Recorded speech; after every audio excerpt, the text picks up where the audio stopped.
Hello, my name is Thomas Wilson, and today we're doing interactive learning video number 6. And today we're going to be figuring out the volume of solids by revolution. So our first problem is to rotate the region bounded by x equals y minus 2 squared, the x-axis, and the y-axis, and we're going to rotate all of that about the x-axis. Okay, so the first step is to just rewrite the expression. Since we're rotating about the x-axis, we want it in terms of x, so we're going to rewrite it as y equals square root of x plus 2. If you were to just solve for y, this is the equation you would get. And then the other equation is just you plugging, switching the x's and the y's.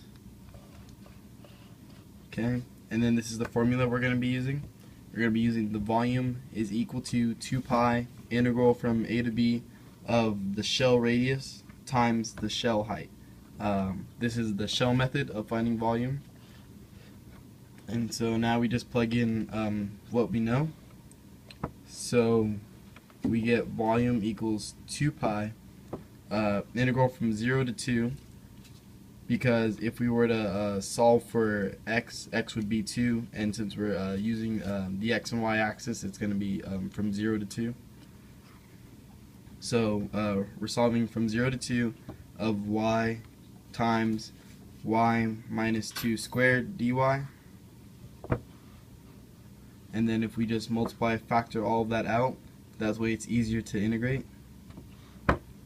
So this is the total factored form of the equation. And it's easy to take the integrals of individual expressions like this. Y cubed is just going to become y to the 4th all over 4. And so we just integrate all of that, and we're still multiplying by 2 pi on the outside. And now we can plug in our y values, and like I said earlier, if you were to solve for y, you would get 2. So now that we have plugged in our y values, you're just going to simplify and solve. And we want it in terms of the exact answer, so we're going to leave our answer in 8 pi over 3. We're not going to multiply by 3.14 or anything.